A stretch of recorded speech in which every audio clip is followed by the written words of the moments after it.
everyone, welcome back to my channel. If you guys are new, welcome to the family. My name is Dina. I am so happy to have you guys here. Today we are talking about reasons why your spell didn't work. And this is a video I wanted to make for a very long time because I think it is so important that we talk about this, because I think a lot of the time, especially when we're, browsing online, social media, and we're looking at the various different witches that share their stories and share their spells and teach us how to do spells, a lot of them just don't talk about why a spell may not have worked. And it also kind of gives us the illusion that all these people that are practicing witchcraft online are 100% successful and all of their spells come true and it's just amazing and everything works for them, when really that's not reality. Something I think a lot of us need to remember is that not every spell is going to be successful. I've had spells that have literally done nothing or didn't work the way I wanted them to work, and I think it's important that we do talk about those things so people don't feel bad about themselves. They don't feel like a bad witch or a bad practitioner for not having success. So I have 10 different things to share with you today, 10 reasons why you may not have had success with a spell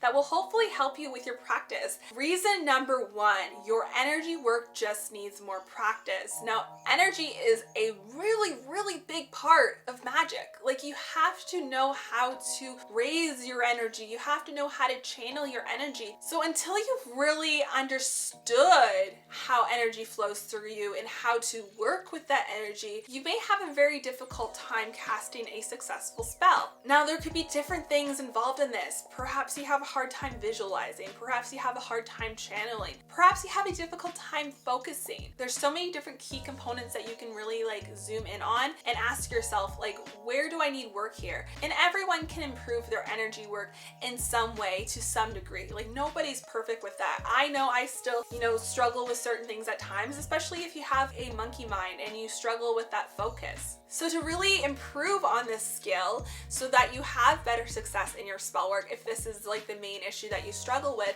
is to do more exercises outside of your actual spell practice. So, meditation, visualization exercises, things like that. Really figuring out what works for you when it comes to raising energy and channeling energy. I actually have a video all about raising energy before a spell that you may actually find helpful for this, so I'll be sure to link that in the description box below. And the second reason why you may have had an unsuccessful spell, maybe it's because you were not specific enough.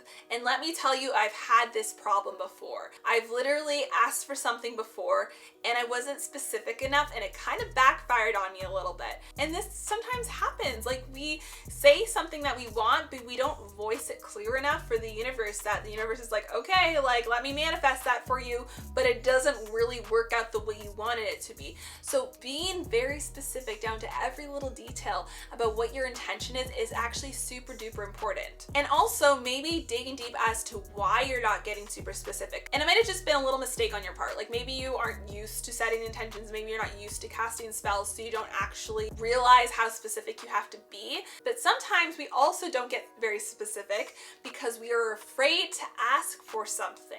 I have been there before, especially with money magic, and that is one of my most challenging areas of magic, and often is for practitioners, because money magic is so connected to your money mindset. So if you have a lot of money trauma, if you have a lot of limiting beliefs around money, it is very difficult to do successful money magic. So it's something I continue to work on, and I am fully aware of that, and I have had success with money spells, but I've also had unsuccessful money spells because of the reason that I have a lot of money trauma and money mindsets that I have to work through myself. But in the past, I've been afraid to ask for a certain amount of money, or I'm afraid to ask for money by a certain amount of time because I don't think I can do it. I don't think I can have that. And those limiting beliefs then get in the way of creating a very specific spell that could maybe even be more successful. That is something to really keep in mind. Get to the bottom of why are you not voicing clearly what you want? Are you afraid to voice what you want? Or is it just a matter of revisiting how you approach,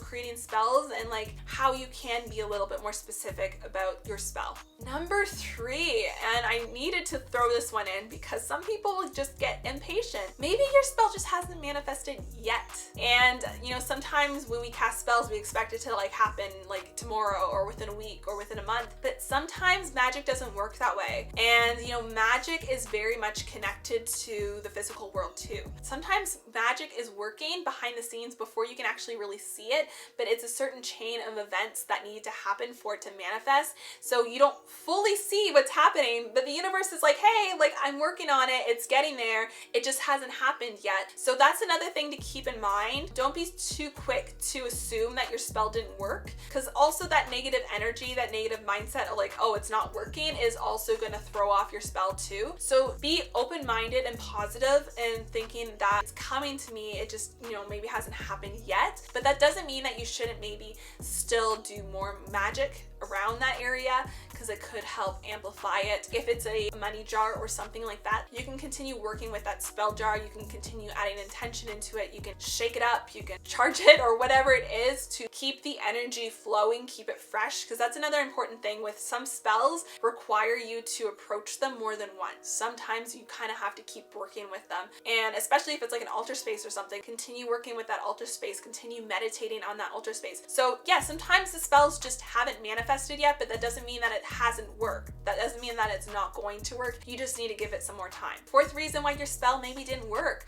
Maybe you need some extra help. Certain spells actually require more energy. Sometimes energy that is outside of your own energy. Sometimes you need a little extra help, whether it is from deity, whether it is from planetary bodies in the sky. Like there's so many different ways that you can pull energy. And I've actually learned a lot about this in Jason Miller's books, where he talks about how, you know, working with deity can be a game changer for your magic. And obviously, if you are going to work with deities, you want to do your research about each deity. There's certain things that you can do to piss off a deity, and you never want to piss off a deity. So understand which one you're working with, understand where you could possibly go wrong, understand how to treat them with respect, you know, what they prefer for like working with them, that kind of thing. But that can actually level up your magics. There's certain things that are difficult to manifest on our own, but if we have a little extra help, then you may have more success. But another thing to keep in mind with deities is there's often some deities that you can't just like go to whenever you need them and then just ignore them other times. Like it's kind of insulting. So here's an example for you to kind of make a little bit more sense. Like if you went to an acquaintance that you just kind of know but you're not like really close with, and you asked them for money, they most likely wouldn't loan you money. But if you went to your best friend that you've known your entire life and, you know, asked to borrow some money, they'd probably be a lot more willing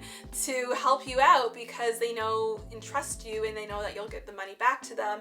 And also your friendship is a lot more than just asking for money. Like you have a, you know, a deep relationship with them, they trust you, you trust them, that kind of thing. So if you think about it in terms of that with deities, like what would it feel like if someone came to you for help with your spell, but then they just ignored you all the other times? You know what I mean? Like it's not very friendly, it's not very polite. So if you do intend on working with a deity, it makes a lot more sense to build up that relationship with them. Spend some time with them, give them offerings on maybe a weekly basis. You have an altar space dedicated towards them, or you do some sort of practice that, you know, appreciates them. So that's another thing to keep in mind. But if done properly, working with deities can definitely level up your witchcraft practice. All right, so the 5th reason why your spell didn't work is because you didn't believe it would work. This is a big one, because if you are very skeptical of magic in general, if you're skeptical of yourself and your power and your energy and your ability to manifest things, that is unfortunately going to sabotage your spell. And it's something that can definitely happen a lot, especially in the beginning when you're just starting out. There can be a lot of doubt there, believe me. Like I had a lot of doubt, like, is this actually gonna work? Can I actually do this? Like you don't believe in yourself, and then it just kind of messes up the whole thing. So really keeping in mind that your mindset, what you think is gonna happen, how you feel about your spell, about yourself, about your ability to manifest, is going to impact the spell drastically. Now, the only thing that you can really do about this is to really, you know, be mindful of your thoughts and, you know, try and stop them in their tracks and change your mindset, your view on things, on your ability to manifest. But a lot of this also just comes with practice. So the more you practice spells, the more confident you become, the more successes you have, the better you're going to feel about this, and the more these doubts are kind of going to disappear and not be as much of a problem. But it could be a big problem in the beginning of your practice, and that's okay. That is very common, and sometimes that happens, but it doesn't mean that you're going to be a horrible practitioner forever and you're never going to have success with your spells. It just means that you've got some growth to do, and that's okay. We all have some growth to do. Number 6, the spell was rushed. I have done this before, but I've tried to fit in spells when like I was definitely not in a space where I was undisturbed. It messes up your focus and stuff. I feel like you have to rush something. Never try and rush a spell or fit it into a really busy schedule. You know, there's certain little intentional things you can do in your everyday life that involves witchcraft, but if you are trying to do a spell like for a specific thing and it's a little bit more elaborate, like make sure you have the time and space to do it and you are going to be like uninterrupted. Magic is built on energy. Magic is built on intention. Magic is built on your focus. And if you're just rushing it and you're not putting much intention and energy and thought into it and you're just kind of going through the motions, you're like, okay, carve the candle, light the candle, just let it do its thing. Like you're not actually putting a lot into it. That's not gonna work. It's not gonna do much, or it's not gonna work very well. So yeah, that's a big one. Don't rush your spells. Number 7, you just didn't vibe with the spell. And this sometimes happens. Usually it happens if you are using a spell that's not yours. So this can actually happen a lot because a lot of people will pick up like the spell books from your local spiritual shop and they're like, okay, they'll like flip through and they'll find a spell for whatever they need and they follow that spell, which is fine. Like it's completely fine to do that. However, the only problem sometimes people face is that they don't put a lot of thought into understanding the spell that they're practicing. Because someone else wrote it, you know, that's their intention, that's their thought behind the spell, the ingredients, the process. They put the thought into that. You're just copying. But in order to really perform it effectively, it's better to understand why they did each thing. So like, why did they use that ingredient? What does it represent? Why did they choose to go about the spell that way? All the little choices, understanding why they did it. It's gonna give you a greater understanding for this spell, and it's gonna like help you maybe vibe with it a little bit more. Also, if you don't fully vibe with a spell, you can alter things. Like you can substitute ingredients, you can change a few little things in like the process as well if something else feels better for you. So for this particular reason, I actually just like creating my own spells because they feel very personal to me and I'm bound to vibe with it because it's like, it's my thought, my intention, you know, my planning that went into the spell. But not everyone's gonna want to make their own spells, so that's okay too. You can use other people's spells and sometimes they're just quick and convenient and that's good, but taking some time to understand the why behind each part of the spell is going to be very important for you to really vibe with it and for the spell to be successful. Number 8, and this is a very, very important one and one that I feel like a lot of people don't talk about enough. And this one is you didn't take action in the physical world. And a lot of people like to believe that, you know, magic is this thing where like you just do it and everything just like works out and it takes care of everything in your life and you don't have to put in the work because magic did it. And that's just not the world we live in. We live in a physical, concrete world.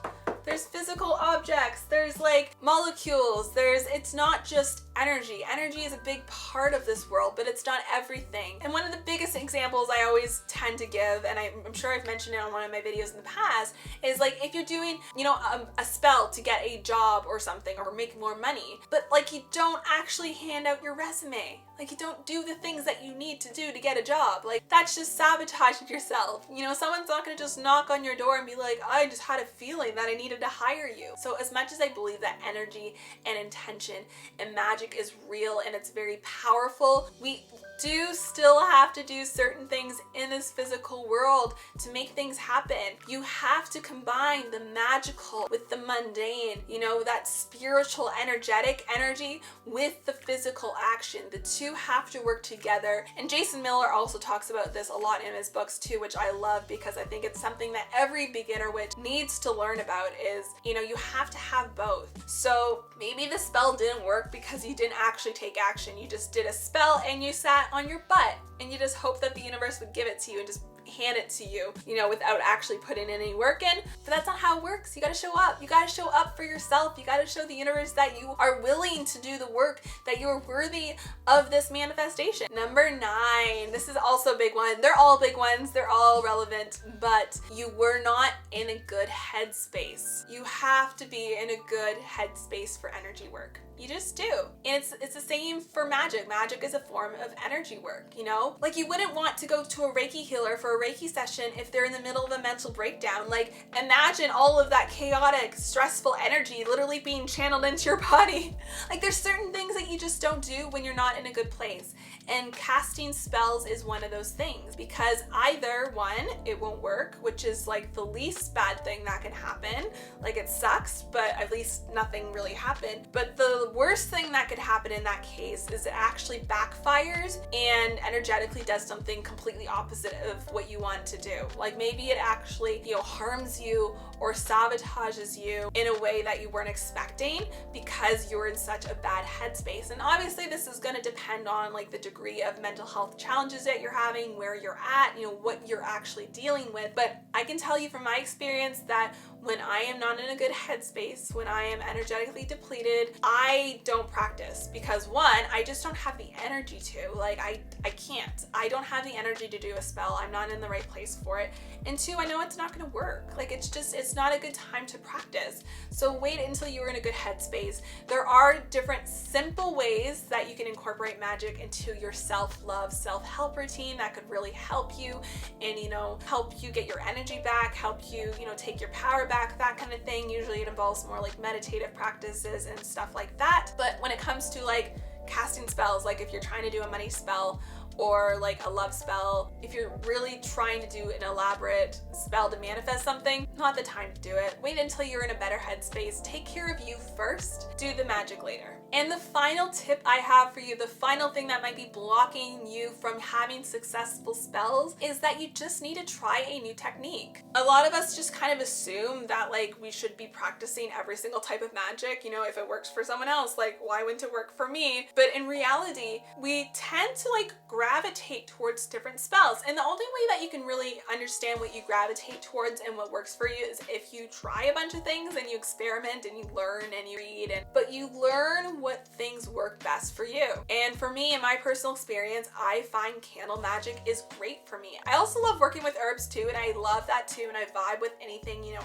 earthy. But when I'm in a pinch and I'm like, I need to manifest this thing, I need to take care of this situation, like I need something fast, candle magic. Like, candle magic has been so amazing for me. I can't tell you how much I love candle magic, which is why I have a candle magic workshop, which if you haven't seen before, since I mentioned it, I will link it in the description box below for you guys. But you learn through your experience, through your practice, through learning, you know, reading, all of that, what works for you. And not everything's gonna work for everyone. Maybe your friend practices elemental magic and they are so successful with it, they get the most beautiful results, but then you try doing elemental magic and it doesn't work for you. And you're like, what the heck? They have such great results. Why isn't this working for me? We are not all meant to do every single type of magic. We're all different. We're all unique. So if your spell didn't work and it's not for one of the other reasons I mentioned, maybe it's just not the type of magic for you. So you just gotta try something else, and that is okay. Anyways, guys, I hope this video was helpful for you.